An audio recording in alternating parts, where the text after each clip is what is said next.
So hello mga tol, by the way, welcome sa ating short video. So ngayong gabi guys, magbibigay lang ako sa inyo ng konting idea about sa mga importanteng gamit na pwede nating dalhin dito sa bansang Lithuania.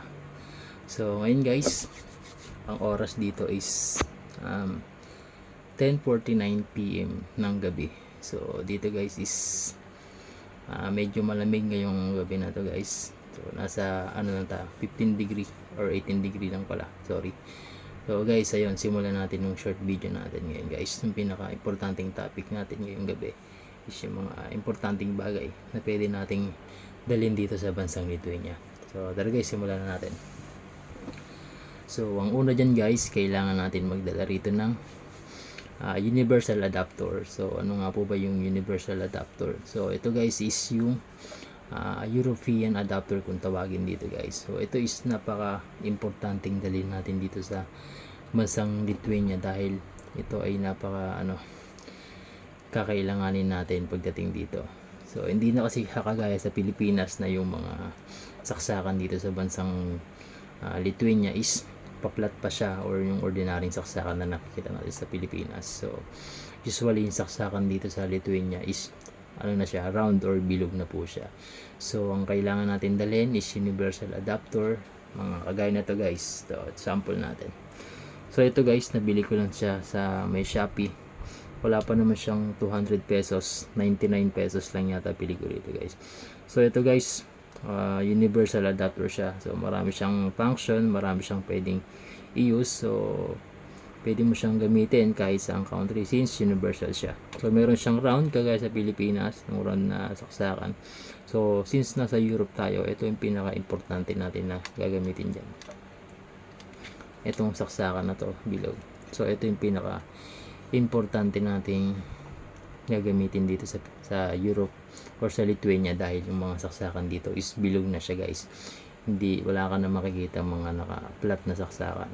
So bukod sa universal adapter guys na dapat yung dalhin, dapat magdala rin kayo ng extension na saksakan. So ayun guys, yung extension na saksakan pwede na yung normal since may adapter ka na. So napaka-importante rin ng extension ng saksakan dito guys dahil hindi uso extension dito sa Europe. So bibihira lang sila gumamit ng extension dito. Puro direct sila sa saksakan. Kaya mas maganda meron tayong extension para in case na mag-charge tayo or gagamit tayo ng mga rice cooker, magluluto tayo, di ba? Pwede mo siyang gamitan ng extension. So ito guys, pwede nyo itong hanapin sa Shopee or sa Lazada. Marami kayo makikita. Ganito yung itsura niya. Hindi makita eh, basta nakalagay dyan Europe, tapos ito yung itsura, harap. So pag nasaksak nyo siya sa saksakan sa Europe, dito kayo magsasaksak. So ito guys, yung number 1 na pinaka-importante yung dadalhin nyo rito, tsaka yung extension. Next guys, yung pwede nating dalhin dito guys is yung multi-function cooker para at least meron na kayong lutuan pagdating dito guys. So may multi-function cooker ako dito guys. Ito yung multi-function cooker ko dito na ginagamit. So depende sa accommodation guys, kasi dito sa accommodation ko may sarili kaming lutuan, may mga plato at kutsara na, kaya ito hindi ko siya masyadong nagagamit dito guys.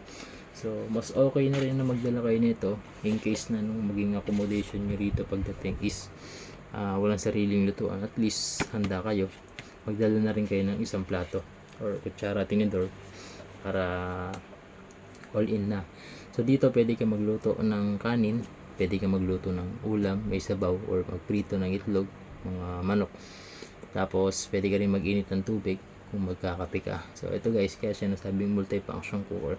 So pwede mo siyang gamitin pang luto ng ulam, ng kanin, ng pang-init ng tubig. So ito guys is hindi ko siya binigay lang ito sa akin ng mother ko, kaya wala akong idea kung magkano to guys.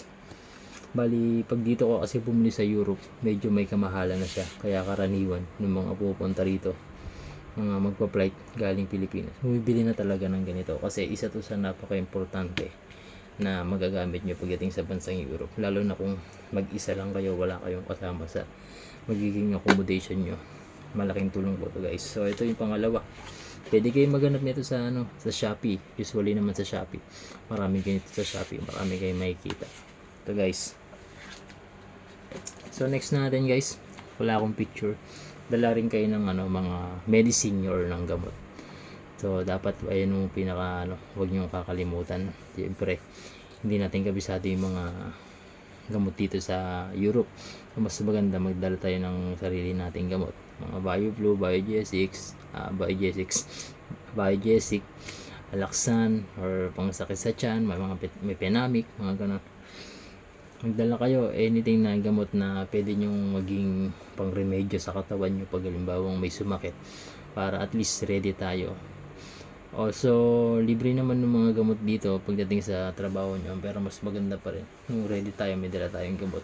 Isa pa, number 1, magdala rin tayo ng vitamins, since nung trabaho dito guys is 12 oras palagi. So di natin masasabi na nung immune system natin is baka bumaba. So mas maganda magdala tayo ng mga or ng vitamins dito guys, in case lang naman na pero kahit sabihin natin hindi in case, magdala ka pa rin para at least may vitamins ka rito, maaalagaan natin ang kalusugan natin, dahil dito malayo tayo sa kanya-kanya nating pamilya. So walang ibang tutulong sa iyo kundi sarili mo lang mag-aalaga sa iyo.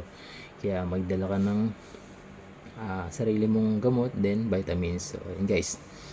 So next natin, sa luggage mo or sa maleta mo, magdala ka rin syempre ng mga pagkain mo, mga processed food or pwede nang lutuin. Delata, cup noodles, pansit canton, Lucky Me, mga ganon. Tapos dala ka rin ng bigas. Mas maganda magbaon. Pwede ka rin naman magbaon ng bigas. Kahit lang, mga kalahating kilo lang. Pagdating mo lang dito, luto mo lang para at least pagdating mo sa accommodation mo, may kakainin ka kaagad, may lulutuin ka kaagad. Dala ka rin ng biskwit, kakainin mo.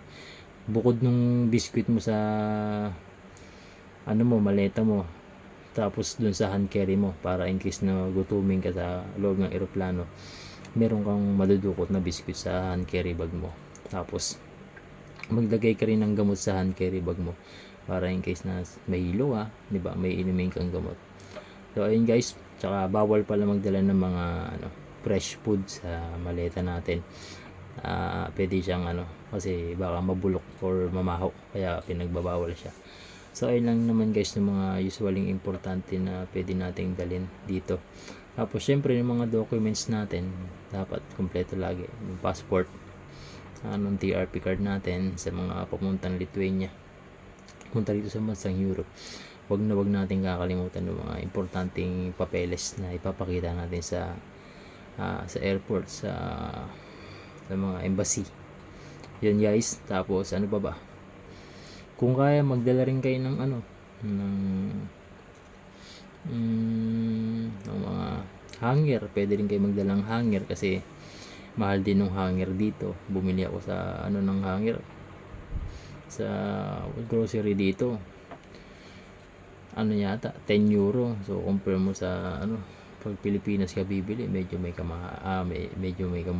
Pagdating dito may kamahalan, kagaya ng mga multifunction cooker. Pag dito ka bumili, ang mahal na. So more or less magdala kayo talaga ng mga ganong bagay na una kong binanggit. Tapos isa pa pala, since malamig dito sa bansa na ito guys, magdala rin kayo ng extra gamit nyo na jacket. Kahit mga 2 piraso lang, magdala kayo ng jacket. Tapos medyas, mga bonnet, magdala kayo dahil malakas mag-snow raw dito. Although hindi pa ako nakakaranas kasi bago lang ako rito, pero sabi ng mga nakakasama ko, malamig raw talaga rito pag nag-snow. So magdala kayo ng jacket nyo 2, kahit isa nga lang yun. Tapos dito na lang kayo bumili kung meron kayong pocket money. Pero hanggat maaari, kung gusto nyo magtipid, magdala kayo ng jacket. Kung sakaling makasahod na kayo, dito na lang kayo bumili kasi mura lang ng mga jacket dito. May mga ukay-ukay dito na bibilihan. So ayun lang naman guys, yung mga importante na bagay na need natin isaalang-alang na dalhin at huwag kalimutan, dahil ito is napaka useful pagdating mo rito sa Lithuania. So ayun lang guys, Nga pala, good luck sa mga papunta rito sa bansang Europe, sa bansang Lithuania. Sana makamit natin lahat ng pangarap natin sa ating kanya-kanyang pamilya. So maraming salamat guys sa pakikinig at panonood ng ating short video dito sa ating TikTok channel, Facebook channel, then YouTube channel natin. So guys, hanggang sa muli nating pag-uusap. So ayun lang guys, maraming salamat. Thank you.